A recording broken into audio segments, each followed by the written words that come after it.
What's up? We're back for another episode of Inside the Tackle Box. So last time, in the past videos, we covered some basics on the hooks, on setting up your fishing rod for panfish and bluegill. Some things that should help make you successful. Well, another thing that always comes up is, do I go tackle bag or tackle box? I'm going to say for the new person, start with the small tackle box. This one here, my brother was amazed. Had this little Plano box. Okay, it's got 4 pull-out totes. We got a couple out already to show you some things, but in the storage, it holds the Plano 3500 boxes, and you can alternate them and swap them out as you need to. You can tuck little small extra boxes in there, or use the Ford comes with. Also in the top, it's got storage for your pliers, extra stuff and whatnots up inside there. Always keep my little ice jigs in here. Some good friends of mine. Thank you. Big shout out to Walt and Poppy for their help in that. Also, small little pocket size for my ice jigs, sinkers, and split shots that I've got for, very different situations we come up with. And I tell people, you want to make sure you've got inside that tackle box a couple things you always want to make sure you've got. Make sure you got a pair of pliers in case you get a hook stuck in a fish, or God forbid it gets stuck in you. You're going to need some help getting that out. The other thing I like to tell people to have is get a pair of locking hemostats, okay? They make fishing type ones. You can find them at hardware stores, your bulk home improvement centers. A lot of them will have them by name: Menards, possibly Lowe's, Home Depot, and some other big ones. But these things lock, and you can pull out a hook, small jig out of a fish, out of their mouth. You can gently pop it out if it's in the back of their mouth or the throat. You'd be surprised how many fish we save with these. But some other things to consider. So we want to do all around. Well, I can tell you that I've got 2 trays like this set up for panfish. We did cover last time that I like to have the small organizer from your local drugstore chain. They all sell these. You can find them at the superstores and places that sell everything. But inside, we've got, as you can see, we got different hooks. We've got walking, sliding style sinkers for different applications. It gives you a lot of versatility. You can keep your little swivels. Those are more hooks there in varied sizes. And those are primarily for me. That'll go panfish through bass and walleye. Then we've got some different assorted jigs, bobbers, the bobber stops we mentioned last time with the slip floats. Again, those are those little beauties. If you notice, you see the little wire hook on the end. So that's where you slide your fishing line through, and then you want to slide it down, and it'll have your little stop and your little bead for your bobber stops on one of these type of slip floats, like this guy here from Thill, where it goes in through the top, comes out through the bottom, and then, like I say, that's where you attach your split shot, so all your stuff doesn't fall off you in the water. If you're using a spring float style like this, you notice we got a big variety of things we can carry. You don't really have that problem. You don't need to use the bobber stops. Those are more for the slip floats. But other things we like to carry. So we've got 2 of those like that. They're similar. They have different size hooks. I've got some of my favorites in here. I will show you this. No person looking for the all-around catch of the day, bass, panfish, or otherwise, should be without the services of these guys right here. Sorry, they were hooked up. That, my friends, is the original Johnson's Beetle Spin. Okay, see a little blade on there? That's a little larger size. But hey, if you're prepared and I'm always over prepared. You can ask my brother. It's a running joke. When he saw that tackle box, he asked me where the other one was. So we go down to the smaller sizes, crappie, bluegill, and even down to the little guy, 1/32 ounce. Good all-around bait to pack. You'd be surprised. You can catch anything on those. I've got pictures posted on my Pinterest for a buddy that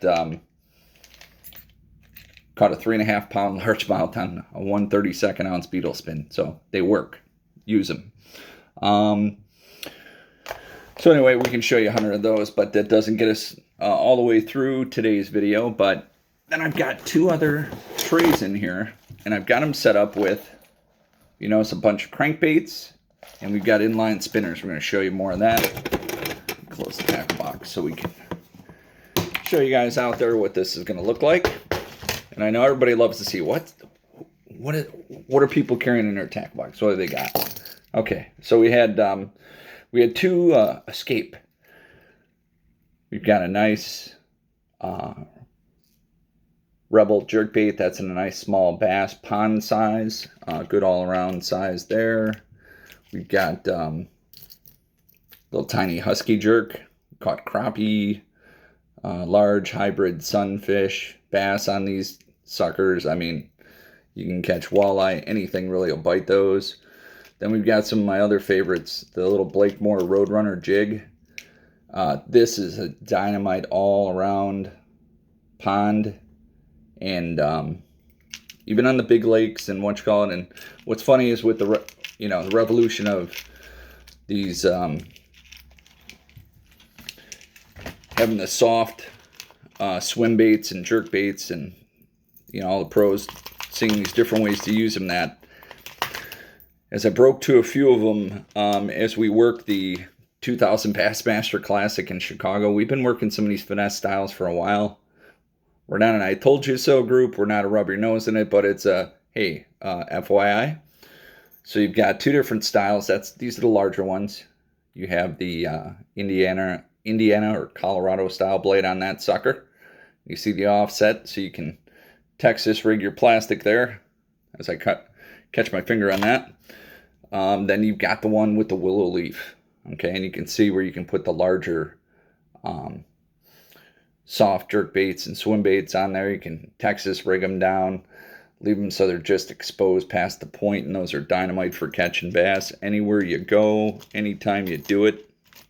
It's worth a shot. You've got the extra attractant, that little blade. And then this guy, as they get beat up, I'm going to give you my free bargain tip of the week. If you notice on there, you see those wonderful shiny silver colors. Let your daughters talk you into going to the local dollar store. Look in the closeout sections for the $1, $2 nail polish. Not only does it help you with when you need to retie skirts on jigs or spinnerbaits, but you can do lure head restoration. And newsflash, that green one I showed you on my wife's Lady Ugly stick in a prior video, that's where that green color came from, and we put the silver sparkle clear coat on top of it. But moving on with some of the other baits, we've got some of these beautiful naturalized bass colors. These things are dynamite. They don't make them like that. And you notice I added red hooks on there. There's some of the allure of the red hooks, draw more strikes in that, and sometimes by necessity I put them on there because I've only got red hooks, and sometimes it's by design. So you want to draw a strike. We have larger husky baits. That's next size up from the last one you saw. We got a whole bunch of my favorite regular Rebel minnows in here. So you gotta have the blue and silver. Then we got the black and silvers. We got the black and golds in here. A whole bunch of them all caught up there. There's a black and gold husky jerk. Good all around color. Then we've got then you've got the black and silver. Notice another red hook on the front of that guy. Storm Thunderstick Jr. Those are great. Actually, that's a Thunderstick proper. You see on the bottom there. Thunderstick. Those catch fish. Those are dynamite. And we've got some other ones, some suspending Excalibur Rebel minnows. That's in a wonderful perch style design, especially for us northerners up here, Yankees as you call us down south. You should probably call us White Sox if we're in Chicago. So, but for those suckers, perch colors, those the gold with the black, those are all dynamite. And of course, it just wouldn't be complete without some of the basic all-around bass colors. Baby Bass Rebel with the red eye. We got the beauty black and silver, the blue and chrome, blue and silver, black and silver. Nice reflective flash. We've got a bunch of different sizes covered, as you can see, black and silver again. I think that might be a Norman by the eyeballs. Usually that's the difference you can tell between that and the Rebels. Rebels have a little bit bigger eye to them. They all catch fish. I love them all. Then one of my favorite smallmouth colors, that's the clown color. Remember when that husky jerk came out with the yellow and the red face and the silver white bottom? And Rapala had some of the most amazing videos about that. And notice I said Rapala. But Rapala, in the original black and gold, in the floating style, good all-around size. And then another one I picked up. There's a naturalized Rebel. Notice bigger eyes. See the bigger eyes? And jointed. So it's got the natural action here. You know, up north, maybe our fish are dumber or they don't get fished as hard. Except some of the more heavily pressured lakes that see the tournaments and stuff. But then we've got some of my favorites. I don't know why people don't fish them more in other places of the country. We've got the Black Fury Meps in a bunch of different colors. One word of advice: always use a quality ball bearing swivel on those. You can get away with the barrel one once in a while, but overall you might experience some of those line twist issues. Some of the other favorites, the little white rooster tail with the Vibrax style. It's got a little different blade to it, a little different on the body. It's not as straight. So it's got the oblong shaped body. Here's a straight shaped one. Right here, there's two of those suckers. There's a straight shaped one. That's a great ass catching color with the silver and the blue. And the nice hair tail to it. Another one of my favorites. Love the Blue Fox Vibrax. Those are great. Yellow tail, the little nickel color. Again, ball bearing swivel on there.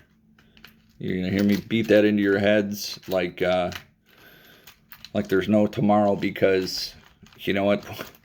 When you make that 20th or 30th or 40th cast, and your day's going great, that ends as soon as you go to throw out your lure. And you got this, like there's a little Ranoski one. It's got the little French willow style spinner on there on top of it, the little rubber body, treble hook on there. And you see the beads and the gold. And another Blue Fox in a smally color, but it catches bass too. That's a big number 3. No dressing on that. My other ones have got it for my pond specialist boxes that I keep or I take along with me. Like I said, you know, take them all with you. You got the little Black Fury. You've got these little minnow imitators like this. These are dynamite too. Got a little weight to it. Looks like a little minnow coming through the water. That little blade spins around. White furry tail. Amazing. Another Black Fury. Number 2 color. We got the ones with the black and the orange and black and yellow tails in there. Moving on. We try not to have all of the same kind of stuff because, you know, variety is not only the spice of life, but it keeps tackle companies in business. But it also helps with seeing different styles where you're fishing. So on this one, we have more crankbaits. and you'll see some universal kinds, styles, and colors. So you've got, especially this time of year earlier in the season, gotta have some lipless ones. I don't care if it's the rattle and wrap. I don't care if it's the Strike King minnow in there. We gotta have a few top waters. I got this old creek chub. We got a couple 3, 4 of those in there. Couple 2, 3, 5 crankbaits in here. Just remember, every good Chicago joke starts out with this here guy. That's D-I-S, here guy. Then I had my buddy John Graham, Illinois Smallmouth Alliance, repaint a thin fin for me. That was a fading, that orange fire tiger kind of color, and the colors were really coming off. He made it look like a bluegill, red hook. But look at that. Look at that dynamite paint job. And then we got the little blue, white, and silver in there. So you got those going. You want to cover the shallows. How about a man's -1 and baby -1? Nice fat. Notice, listen. Got a rattle. So I got it in that color. We got this wore out one. It's wore out for a reason. More of a kind of a bluegill sunfish type imitator. We'll do some of the old bandit crankbaits if we want to imitate the crayfish, crawdads, crawfish, whatever you want to call them, wherever you're at. Got that little orange on the belly. These were before they got bought out and consolidated with some of the lure lines. You know, some of those best ones are like the Storm. Some of the colors, the Storm Chug Bug, pre-Rapala. Hate to say it, but they're hard to beat. Another one, just so I hit all my friends everywhere, north and south of the Mason-Dixon. So we got the Bomber. Little fat square bill. Nice sunfish. Or we got the brim color here. That's a shout out to my friends on there. Like that there PU stinkbait. Holler. Then I've got a Strike King, the same thing. Also a rattler. Also sunfish color. Shallow diver. Goes down to like, 2 to 4 feet. I got the other square bill on that. More of a bait fish color, minnow, shad, etc. Then we got little bitty sexy shad, square bill, shallow runner, little fat guy with the rattle in there. That one also catches bass, etc.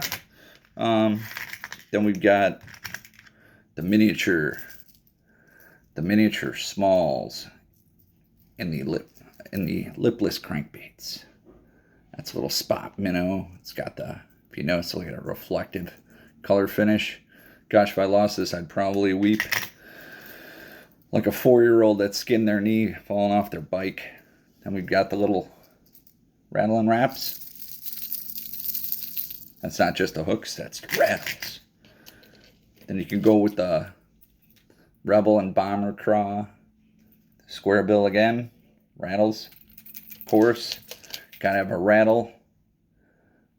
Little rattle trap in a craw color. Caught some dandies with that sucker.